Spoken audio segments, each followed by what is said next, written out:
Last lecture में हमने VBT की डिस्कशन की और ये देखा कि हमारे पास कैसे वीबीटी सिंपल डायएटॉमिक मॉलिक्यूल्स के अंदर बॉन्डिंग की एक्सप्लेनेशन करती है। नाउ हम वीबीटी को थोड़ा मज़ीद आगे लेके चलते हैं और एक डायएटॉमिक मॉलिक्यूल से हट के ऐसे मॉलिक्यूल जिसमें दो से ज़्यादा एटम्स हैं उसकी एक्सप्लेनेशन देखते हैं according to VBT. So let's take CH4 molecule. Methane molecule को देखते हैं in the view of VBT. So methane molecule में हमारे पास दो टाइप के एटम्स हैं। फर्स्ट है कार्बन एंड सेकंड है हाइड्रोजन। नाउ कार्बन का लास्ट शेल है सेकंड शेल, तो इसके लास्ट शेल की कन्फिग्रेशन कुछ यूँ है कि since carbon belongs to group number 4, so दो इलेक्ट्रॉन्स इसके 2s और एक इलेक्ट्रॉन इसके दो 2p ऑर्बिटल्स में है, जबकि इसका एक 2p ऑर्बिटल एम्प्टी है। जबकि हाइड्रोजन के लास्ट शेल की कन्फिग्रेशन है 1s1। Now normally in case of carbon what happens कि 2s का एक इलेक्ट्रॉन एक्साइट होके 2p में आ जाता है, क्योंकि 2s और 2p के अंदर एनर्जी डिफरेंस इतना ज़्यादा नहीं है, तो इसलिए 2s का एक इलेक्ट्रॉन 2p में आ जाता है। अब इस एक्साइटेड स्टेट में कार्बन के पास 4 अनपेयर्ड इलेक्ट्रॉन हैं, तो कार्बन कैन फॉर्म 4 बॉन्ड्स। तो अब कार्बन रेडी है 4 बॉन्ड्स बनाने के लिए और ये 4 हाइड्रोजन्स के साथ बॉन्ड बनाएगा। चारों का half filled 1s orbital bonding के लिए अवेलेबल है। नाउ अगर हम कार्बन के चारों ऑर्बिटल्स को प्लॉट करें तो कार्बन के 3 p ऑर्बिटल्स हैं। नाउ एक p ऑर्बिटल है px, तो px ऑर्बिटल हमें x एक्सिस पे देखने को मिलेगा like this. So this is the half-filled px orbital of carbon. Now इसी तरह py orbital हमें देखने को मिलेगा y axis के ऊपर। So this is py orbital which is half-filled and has 2 lobes both on y axis.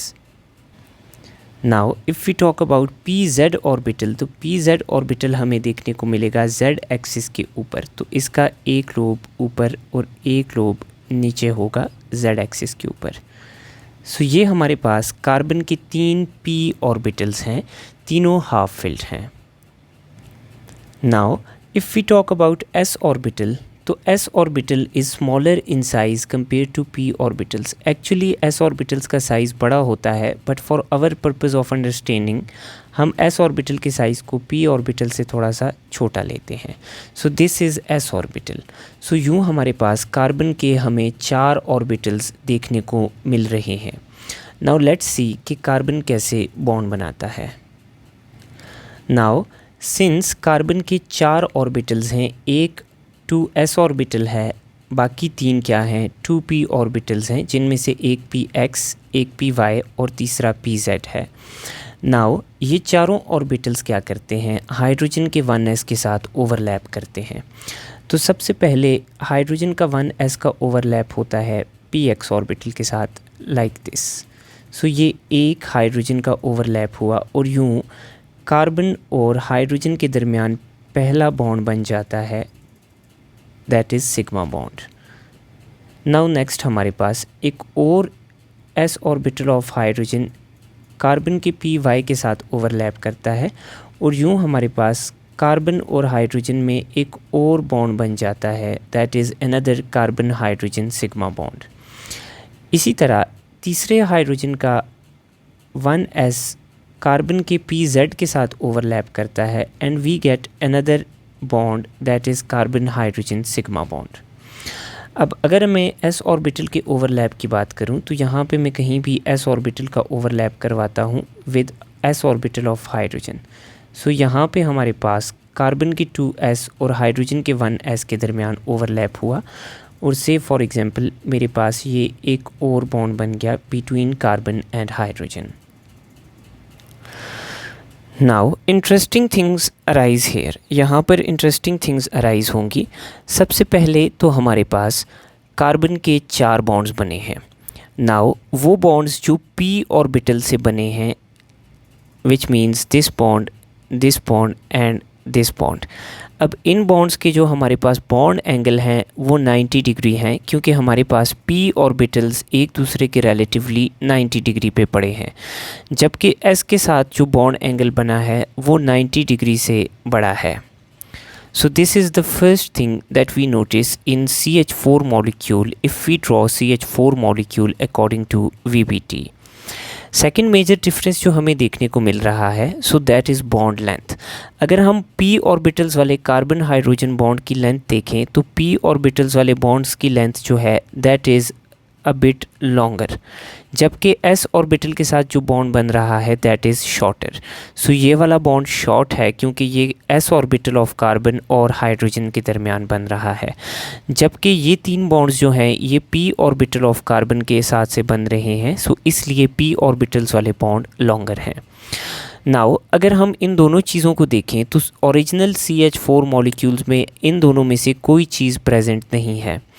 अगर हम ओरिजिनल CH4 मॉलिक्यूल की बात करें तो ओरिजिनल CH4 मॉलिक्यूल के अंदर चारों बॉन्ड लेंथ्स बिल्कुल एग्जैक्टली सेम हैं, और अगर हम CH4 के बॉन्ड एंगल्स की बात करें तो ओरिजिनल मॉलिक्यूल में जो चारों बॉन्ड एंगल्स हैं CH4 के they are 109.5 degree.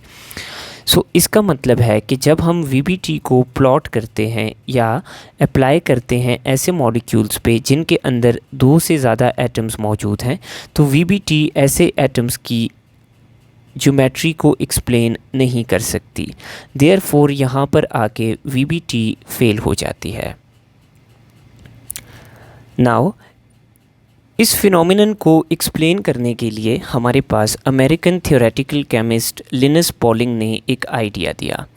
Linus Pauling ने कहा कि कार्बन जब हमारे पास बॉन्ड बनाने लगता है तो कार्बन अपने आप को नॉर्मल स्टेट से शिफ्ट करता है into hybridized state. Now hybridization के प्रोसेस में क्या होगा, कार्बन का 2s और तीनों 2p ऑर्बिटल्स मिक्स कर जाएंगे, तो टोटल हमारे पास 4 ऑर्बिटल्स हैं जो एक दूसरे के साथ मिक्स करेंगे और 4 नए ऑर्बिटल्स फॉर्म होंगे। सो ये हमारे पास 1 2 3 और 4 ऑर्बिटल्स हैं, ये एक दूसरे के साथ मिक्स होंगे और 4 नए ऑर्बिटल्स बनाएंगे। अब चूंकि ये इक्वली मिक्स करेंगे तो चारों जो नए ऑर्बिटल्स बनेंगे वो इक्वल होंगे। तो हमारे पास अगर सेंट्रल से देखें तो एक ऑर्बिटल हमें नज़र आएगा लाइक दिस, सेकंड ऑर्बिटल हमें नज़र आएगा like this, third orbital will be like this and fourth orbital will be like this.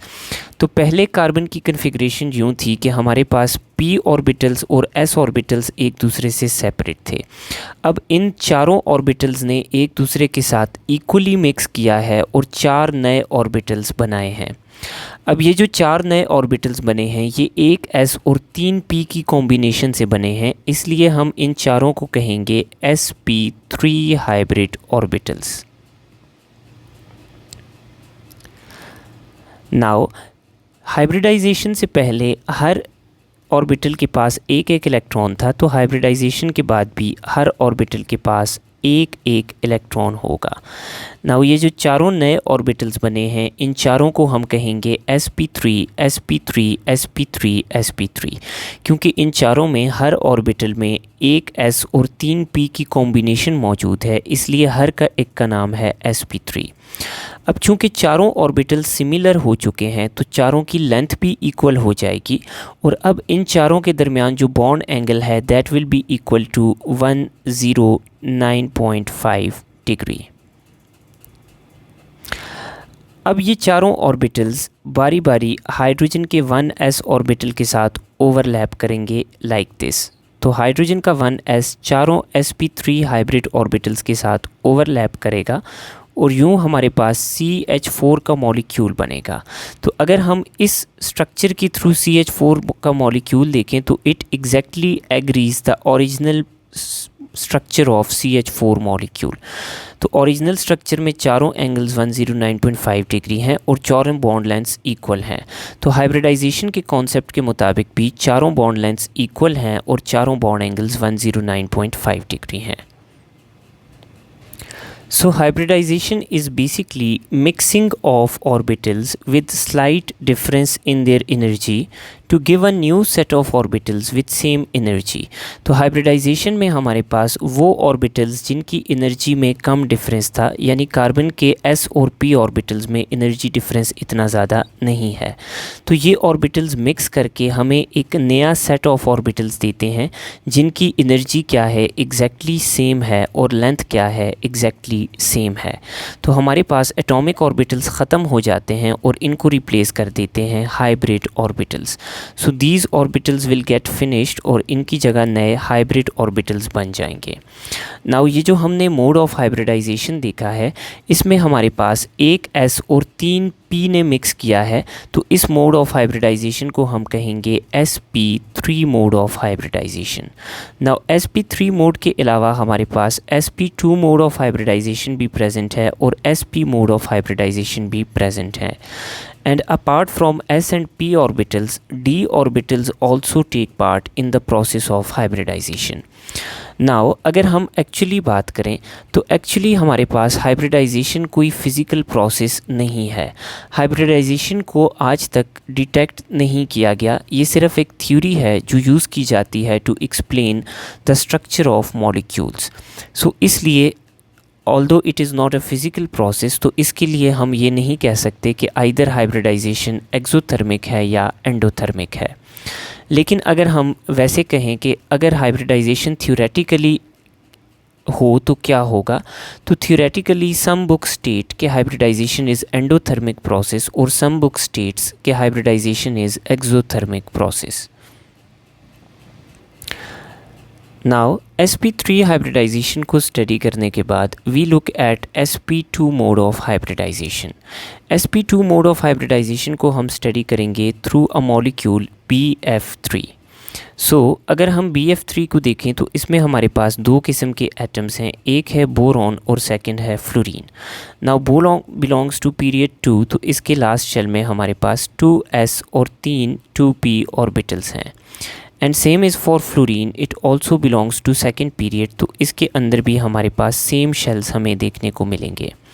Now boron belongs to group number 3, तो इसके लास्ट शेल में 3 इलेक्ट्रॉन्स होंगे जिनमें से 2 2s और 1 2p में होगा।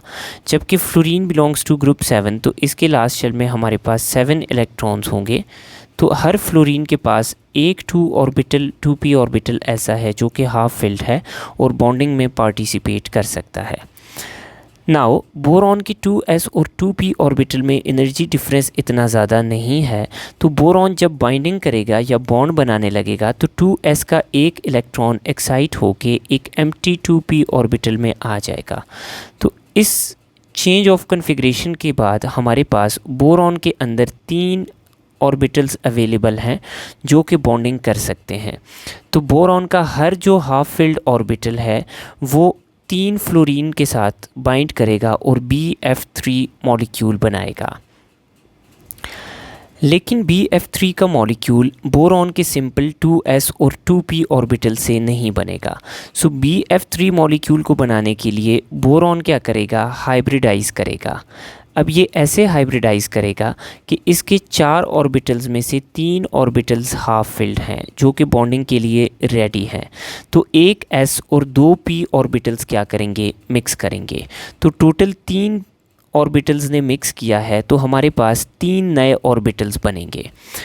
अब चूँकि 3 नए ऑर्बिटल्स बने हैं और हर ऑर्बिटल में एक s और 2 p ने कंट्रीब्यूट किया है, तो इन तीनों नए ऑर्बिटल्स का नाम होगा sp2 sp2 and sp2 orbital. अब ये जो एम्प्टी 2p ऑर्बिटल है ये अपनी स्टेट में पड़ा रहेगा। नाउ हर ऑर्बिटल के पास हाइब्रिडाइजेशन से पहले एक एक इलेक्ट्रॉन था, तो हाइब्रिडाइजेशन के बाद तीनों sp2 ऑर्बिटल्स के पास एक एक इलेक्ट्रॉन होगा। अगर हम देखें बोरॉन के साथ क्या हुआ, तो बोरॉन का एक s ऑर्बिटल और 2 p ऑर्बिटल्स ने मिक्स किया है। तो चूँकि 3 ऑर्बिटल्स ने मिक्स किया है तो हमारे पास हाइब्रिडाइजेशन के बाद 3 नए ऑर्बिटल्स बनेंगे। नाउ ये 3 ऑर्बिटल्स हमें कैसे मिलेंगे, तो एक ऑर्बिटल होगा लाइक दिस, सेकंड ऑर्बिटल भी बिल्कुल इसी तरह होगा लाइक दिस, और थर्ड ऑर्बिटल होगा लाइक दिस। नाउ जो फोर्थ अनहाइब्रिडाइज्ड ऑर्बिटल है वो अपनी पोजीशन पर पड़ा रहेगा। नाउ ये जो तीन नए ऑर्बिटल्स बने हैं, अगर हम इनके दरमियान बॉन्ड एंगल देखें तो bond angle will be 120 degree between these orbitals. अब इन तीनों ऑर्बिटल्स के पास एक एक इलेक्ट्रॉन पड़ा होगा। नाउ अब बोरॉन के ये तीनों ऑर्बिटल्स क्या करेंगे, हर फ्लोरीन के 2p ऑर्बिटल के साथ ओवरलैप करेंगे। तो हमारे पास 3 फ्लोरीन के एटम्स आएंगे जिसमें से हर एटम के पास हाफ फिल्ड 2p ऑर्बिटल है जो क्या करेगा, ओवरलैप करेगा बोरॉन के sp2 हाइब्रिड ऑर्बिटल के साथ। सो टोटल 3 फ्लोरीन्स हैं जिनमें से हर एक का एक 2p ऑर्बिटल हाफ फिल्ड है जो कि ओवरलैप करेगा with sp2 hybrid orbital of boron, और यूँ हमारे पास एक नया मॉलिक्यूल प्रोड्यूस हो जाएगा जिसमें सेंटर में बोरॉन और इसके साइड पे 3 फ्लोरीन होंगे। अब तीनों बॉन्ड्स की लेंथ एग्जैक्टली सेम होगी और तीनों बॉन्ड्स के जो एंगल्स हैं that will be 120 degree. So this is sp2 mode of hybridization, जिसमें एक s और 2 p ऑर्बिटल्स एक दूसरे के साथ मिक्स करके 3 नए ऑर्बिटल्स बनाते हैं। और चूँकि इन तीनों नए ऑर्बिटल्स में एक s और 2 p की कंट्रीब्यूशन है तो हम तीनों को sp2 हाइब्रिड ऑर्बिटल कहेंगे। Now the next mode of hybridization that we have is sp hybridization. sp hybridization को हम देखते हैं in BeF2 beryllium difluoride molecule में। सबसे पहले अगर हम बेरिलियम डाइफ्लोराइड की बात करें तो इसमें 2 एटम्स हैं हमारे पास, एक बेरिलियम है और 2 फ्लोरीन्स हैं। Now beryllium belongs to second period, तो इसके लास्ट शेल में एक 2s और 3 2p इलेक्ट्रॉन्स होंगे। Similarly fluorine also belongs to second period, तो इसके अंदर भी सेम शेल्स हमें देखने को मिलेंगे। Now since beryllium belongs to group 2, तो इसके लास्ट शेल में सिर्फ 2 इलेक्ट्रॉन्स हैं, दोनों के दोनों 2s ऑर्बिटल में हैं। जबकि fluorine belongs to 7th group, तो इसके लास्ट शेल में 7 इलेक्ट्रॉन्स हैं। नाउ फ्लोरीन के पास एक 2p ऑर्बिटल ऐसा है जो कि हाफ फिल्ड है और बॉन्डिंग में पार्टिसिपेट कर सकता है। लेकिन अगर इस कन्फिग्रेशन को बेरिलियम को देखें तो इस कन्फिग्रेशन में बेरिलियम के पास कोई ऐसा ऑर्बिटल नहीं है जो बॉन्डिंग में पार्टिसिपेट कर सकता है, क्योंकि बेरिलियम का 2s कम्प्लीटली फिल्ड है और 2p एम्प्टी हैं। तो VBT के मुताबिक कम्प्लीटली फिल्ड और एम्प्टी ऑर्बिटल्स बॉन्डिंग में टेक पार्ट नहीं करते। लेकिन बेरिलियम के 2s और 2p ऑर्बिटल में एनर्जी डिफरेंस इतना ज़्यादा नहीं है, तो बेरिलियम का एक इलेक्ट्रॉन 2s से एक्साइट होके 2p में चला जाता है। नाउ कीप इन माइंड कि इस एक्साइटेशन प्रोसेस के लिए एनर्जी रिक्वायर्ड होती है, लेकिन चूंकि s और p में एनर्जी डिफरेंस इतना ज़्यादा नहीं है तो ये एनर्जी इजीली प्रोवाइड हो जाती है। अब इस कन्फिग्रेशन के साथ बेरिलियम के पास 2 ऑर्बिटल्स हैं जो कि हाफ फिल्ड हैं, तो बेरिलियम अब 2 बॉन्ड्स बना सकता है। लेकिन बेरिलियम s और p से बॉन्ड नहीं बनाएगा, क्योंकि s और p से जो बॉन्ड बनेगा वो हमारे पास ठीक एक्सप्लेनेशन नहीं देगा। So now beryllium does what, beryllium अपनी एक्साइटेड स्टेट को चेंज करता है और बेरिलियम हाइब्रिडाइज करता है। नाउ इस हाइब्रिडाइजेशन में एक s और एक p ऑर्बिटल इन्वॉल्व है, जिन दोनों ने बॉन्ड बनाना है 2 फ्लोरीन्स के साथ। तो चूंकि 2 ऑर्बिटल्स कंबाइन होते हैं, एक s और एक p, तो हमारे पास 2 नए ऑर्बिटल्स बनते हैं। अब ये दोनों ऑर्बिटल्स एक s और एक p की कॉम्बिनेशन से बनते हैं, इसलिए इन दोनों को हम कहते हैं sp ऑर्बिटल्स। और ये जो 2 अनहाइब्रिडाइज्ड ऑर्बिटल्स हैं ये अपनी जगह पर पड़े रहेंगे। नाउ s के पास भी एक इलेक्ट्रॉन था, p के पास भी, तो हाइब्रिडाइजेशन के बाद जो 2 नए ऑर्बिटल्स बनेंगे उन दोनों में एक एक अनपेयर्ड इलेक्ट्रॉन आ जाएगा। नाउ ये हमारे पास बेरिलियम के लास्ट शेल के ऑर्बिटल्स हैं, जिनमें से एक 2s है और बाकी 3 ऑर्बिटल्स हैं 2p। तो अब हमारे पास 2s ऑर्बिटल और 2p में से एक ऑर्बिटल क्या करेंगे, हाइब्रिडाइज करेंगे। बाकी ऑर्बिटल्स अपनी जगह पे पड़े रहेंगे, सिर्फ 2 ऑर्बिटल्स क्या करेंगे, हाइब्रिडाइज करेंगे। अब इन 2 ऑर्बिटल्स के मिक्सिंग से 2 नए ऑर्बिटल्स बनेंगे। एक ऑर्बिटल बनेगा लाइक दिस और दूसरा ऑर्बिटल बनेगा लाइक दिस। नाउ ये दोनों एक दूसरे के एग्जैक्टली 180 डिग्री पे पड़े होंगे और इन दोनों को हम कहेंगे sp hybrid and sp hybrid orbital. अब एक इलेक्ट्रॉन एक sp में जबकि दूसरा दूसरे sp में प्रेजेंट होगा लाइक दिस। अब जो अनहाइब्रिडाइज्ड p ऑर्बिटल हैं which includes this yellow orbital and this blue orbital, ये अपनी जगह पे पड़े रहेंगे। नाउ बेरिलियम बॉन्डिंग के लिए रेडी है, तो बेरिलियम क्या करेगा, दोनों फ्लोरीन के एक एक 2p ऑर्बिटल के साथ ओवरलैप करेगा। तो एक फ्लोरीन ओवरलैप करेगा एक sp hybrid orbital of beryllium के साथ और दूसरे फ्लोरीन का half fill 2p orbital overlap करेगा दूसरे बेरिलियम के दूसरे sp2 हाइब्रिड ऑर्बिटल के साथ। तो यूँ हमारे पास बेरिलियम और फ्लोरीन के दरमियान दो बॉन्ड बन जाएंगे। तो एक फ्लोरीन के साथ एक बॉन्ड, दूसरे के साथ दूसरा बॉन्ड। अब इन दोनों बॉन्ड्स की लेंथ भी एग्जैक्टली इक्वल होगी और इनके दरमियान बॉन्ड एंगल भी 180 डिग्री होगा। So this is the process of hybridization which successfully explain the bonding and the shapes of molecules that have more than 2 atoms. तो सिंपली VBT से हमारे पास वो मॉलिक्यूल्स जिनमें 2 से ज़्यादा एटम्स मौजूद हैं उनकी शेप एक्सप्लेन नहीं हो सकती। तो हाइब्रिडाइजेशन के कॉन्सेप्ट को यूज़ करके हम ऐसे मॉलिक्यूल्स जिनमें 2 से ज़्यादा एटम्स हैं उनके अंदर बॉन्डिंग को इजीली एक्सप्लेन कर सकते हैं और उनकी शेप भी इजीली एक्सप्लेन हो जाती है। Now we have next important case कि हम किसी भी मॉलिक्यूल की हाइब्रिडाइजेशन को कैसे डिटरमिन कर सकते हैं। So we have an important parameter called steric number. Now ये जो स्टेरिक नंबर है that helps us in determining hybridization. Steric number is basically sum of sigma and lone pairs, लेकिन हम ले लेते हैं कि स्टेरिक नंबर जो है that is sum of surrounding atoms, यानी सेंट्रल एटम के इर्द गिर्द कितने सराउंडिंग एटम्स हैं और सेंट्रल एटम पे लोन पेयर्स कितने हैं। तो इसके सम को हम कहेंगे स्टीरिक नंबर। सो किसी भी मॉलिक्यूल का स्टीरिक नंबर डिटरमिन करने से पहले वी मस्ट नो कि हमारे पास मॉलिक्यूल को कैसे बनाया जाता है। So we have already studied कि मॉलिक्यूल को कैसे बनाया जाता है before Vesiper. So for example, we have to determine hybridization in 3 different molecules. First molecule is BeCl2, second molecule is AlH3, third molecule that we have is CCl4, and then we take some other molecule like NH3, like H2O, like SnCl2, like carbon dioxide. So इनकी हम hybridisation को determine करते हैं।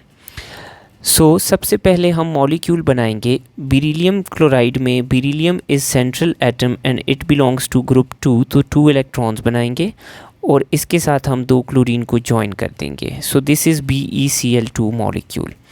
अब अगर हम इसका steric number निकालें तो इसमें सराउंडिंग एटम्स का नंबर है 2। सो बेरिलियम के अंदर 2 सराउंडिंग एटम्स हैं और अगर लोन पेयर की बात करें तो बेरिलियम के एटम में कोई लोन पेयर नहीं बचता बॉन्डिंग के बाद, तो इसका स्टीरिक नंबर आता है 2। इसी तरह if we talk about AlH3, तो aluminium is central atom, it belongs to group number 3, तो 3 इलेक्ट्रॉन्स हम बनाएंगे और इन तीनों को हम एक एक हाइड्रोजन के साथ ज्वाइन कर देंगे। सो this is AlH3 molecule. Now AlH3 के मॉलिक्यूल में हमारे पास सराउंडिंग एटम्स का नंबर है 3, जबकि लोन पेयर इस मॉलिक्यूल में भी कोई भी नहीं है। सो इट्स का स्टीरिक नंबर है 3। इसी तरह CCl4 में सेंट्रल एटम है carbon which belongs to group number 4। So carbon join करेगा एक एक क्लोरीन के साथ थ्रू अ सिंगल बॉन्ड, तो हमारे पास यूँ CCl4 मॉलिक्यूल बन जाएगा। नाउ CCl4 में सराउंडिंग एटम्स का नंबर है 4, जबकि लोन पेयर का नंबर है 0। सो टोटल हमारे पास 4 स्टेरिक नंबर आ जाएगा। इसी तरह if we talk about NH3, तो NH3 हैज़ दिस स्ट्रक्चर। अब NH3 के मॉलिक्यूल में हमारे पास 3 सराउंडिंग एटम्स हैं और एक लोन पेयर भी मौजूद है, तो हमारे पास टोटल 4 स्टीरिक नंबर है। इसी तरह if I talk about H2O molecule, तो H2O मॉलिक्यूल के अंदर हमारे पास दो सराउंडिंग एटम्स हैं हाइड्रोजन और दो लोन पेयर्स हैं। तो इसका स्टेरिक नंबर है 2 + 2 = 4। If I talk about tin, तो टिन में मेरे पास एक लोन पेयर है और दो सराउंडिंग एटम्स हैं, तो इसका स्टेरिक नंबर है 2 + 1 3। And if I talk about carbon dioxide, तो कार्बन डाइऑक्साइड के स्ट्रक्चर में हमारे पास डबल बॉन्ड भी है, लेकिन इससे कोई फ़र्क नहीं पड़ता। अब इसमें सराउंडिंग एटम्स का नंबर है 2, जबकि लोन पेयर का नंबर है 0, तो इसका स्टीरिक नंबर है 2। नाउ स्टीरिक नंबर से हाइब्रिडाइजेशन को कैसे हम डिटरमिन करेंगे, तो लेट्स सी। नाउ किसी भी एटम के लास्ट शेल में हमारे पास एक s ऑर्बिटल होगा, 3 p ऑर्बिटल्स होंगे, और अगर हमारे पास d ऑर्बिटल प्रेजेंट हैं तो 5 d ऑर्बिटल्स होंगे। तो अगर स्टीरिक नंबर 2 है तो हम 2 काउंट करेंगे, तो 1 s एंड एक p, तो टोटल 2 हो गए हमारे पास। तो एक s को हम इंक्लूड करेंगे, साथ एक p को इंक्लूड करेंगे, तो जिसका स्टीरिक नंबर 2 होगा उसकी हाइब्रिडाइजेशन होगी sp। अब अगर किसी का स्टीरिक नंबर है 3, तो हम 3 ऑर्बिटल्स काउंट करेंगे, एक s और उसके बाद 2 p, तो टोटल 3 ऑर्बिटल्स 3 स्टीरिक नंबर, तो हाइब्रिडाइजेशन होगी sp2। इसी तरह किसी एटम का स्टीरिक नंबर 4 है, तो हम टोटल 4 ऑर्बिटल्स काउंट करेंगे, 1 2 3 and this one is 4th, तो एक s और 3 p टोटल 4 ऑर्बिटल्स बनाएंगे, तो ऐसे मॉलिक्यूल की हाइब्रिडाइजेशन होगी sp3। So keeping the same in view, NH3 की हाइब्रिडाइजेशन होगी sp3, H2O will be sp3 hybridized, SnCl2 will be sp2 hybridized and carbon dioxide will be sp hybridized. Now अगर हम ऐसे मॉलिक्यूल्स की बात करें जिनमें d ऑर्बिटल्स इन्वॉल्व हैं, तो let's see. So now we have two molecules PCl5 and SF6। तो PCl5 में हमारे पास टोटल 5 क्लोरीन है एज सराउंडिंग एटम्स और लोन पेयर फॉस्फोरस पे कोई भी नहीं है, तो इसका स्टीरिक नंबर है 5। SF6 में इस तरह है कि हमारे पास 6 सराउंडिंग एटम्स हैं और लोन पेयर हमारे पास कोई नहीं है, सो हमारे पास स्टीरिक नंबर इज़ 6। तो PCl5 का स्टीरिक नंबर है 5, तो इसकी हाइब्रिडाइजेशन में हम 5 ऑर्बिटल्स काउंट करेंगे, तो 1 2 3 4 एंड 5, तो ये हमारे पास आ जाता है sp3 and then we have d, तो हमारे पास इसकी हाइब्रिडाइजेशन होगी sp3d। तो इसमें 5 ऑर्बिटल्स इन्वॉल्व होंगे, एक s 3 p और एक d। इसी तरह SF6 का स्टीरिक नंबर है 6, तो इसमें एक s 3 p और 2 d इन्वॉल्व होंगे, सो टोटल 6 ऑर्बिटल्स इन्वॉल्व हैं। इसकी हाइब्रिडाइजेशन है sp3d2। सो यूँ हम किसी भी मॉलिक्यूल की हाइब्रिडाइजेशन को डिटरमिन कर सकते हैं using the steric number rule. Now हमने VBT को कम्प्लीटली डिस्कस किया है। अब हम देखते हैं कि हमारे पास VBT के मेजर ड्रॉबैक्स क्या हैं। सो सबसे पहला ड्रॉबैक ये है कि VBT हमारे पास कोऑर्डिनेट कोवलेंट बॉन्ड को एक्सप्लेन नहीं करती। It does not explain molecules जिनमें हमारे पास कोऑर्डिनेट कोवलेंट बॉन्ड मौजूद हो। देन ऐसे मॉलिक्यूल्स जिनमें ऑड इलेक्ट्रॉन्स प्रेजेंट हों, ऐसे मॉलिक्यूल्स की भी फॉर्मेशन को ये एक्सप्लेन नहीं करती, like we have NO2 molecule which is odd electron molecule. Then next important point about VBT कि ये हमारे पास सिर्फ मॉलिक्यूल के अंदर बॉन्डिंग को एक्सप्लेन करती है और थ्रू कॉन्सेप्ट ऑफ हाइब्रिडाइजेशन कुछ एक्सटेंट तक ये शेप को एक्सप्लेन करती है। इसके अलावा मॉलिक्यूल की बाकी properties like stability, reactivity, spectrum, इन चीज़ों को VBT एक्सप्लेन नहीं करती। And then the most major drawback is that it does not explain magnetic properties. Now इसको हम थोड़ा सा डिस्कस करते हैं कि ये मैग्नेटिक प्रॉपर्टीज़ को कैसे एक्सप्लेन नहीं करती। सो मैग्नेटिक प्रॉपर्टीज़ के लिए मैं एक मॉलिक्यूल लेता हूँ लिक्विड ऑक्सीजन। नाउ VBT के मुताबिक ऑक्सीजन का मॉलिक्यूल ऐसा है कि 2 ऑक्सीजन के एटम्स में डबल बॉन्ड है और हर ऑक्सीजन के पास 2 lone pair of electrons present हैं। नाउ अगर VBT के इस स्ट्रक्चर को देखा जाए फॉर ऑक्सीजन मॉलिक्यूल, तो इसमें हमारे पास कोई भी अनपेयर्ड इलेक्ट्रॉन मौजूद नहीं है, सारे इलेक्ट्रॉन्स पेयर्ड हैं। नाउ ये लोन पेयर्स के जो इलेक्ट्रॉन्स हैं ये भी पेयर की फॉर्म में हैं और जो बॉन्डेड इलेक्ट्रॉन्स हैं वो भी पेयर की फॉर्म में हैं। तो अगर किसी मॉलिक्यूल में अनपेयर्ड इलेक्ट्रॉन्स नहीं होंगे तो ये हमारे पास मैग्नेटिज्म शो नहीं करेगा। अब अगर हमारे पास कोई सब्सटेंस मैग्नेटिज्म शो करेगा यानी पैरामैग्नेटिक है। पैरामैग्नेटिक का मतलब है वो मॉलिक्यूल्स या एटम्स जो मैग्नेट की तरफ वीकली अट्रैक्ट होते हैं। तो ऐसे सब्सटेंसेस मैग्नेट की तरफ वीकली अट्रैक्ट होते हैं जिनके अंदर हमारे पास अनपेयर्ड इलेक्ट्रॉन्स मौजूद हों। सुनाओ, अगर हम लिक्विड ऑक्सीजन की बात करें तो liquid oxygen actually paramagnetic molecule है।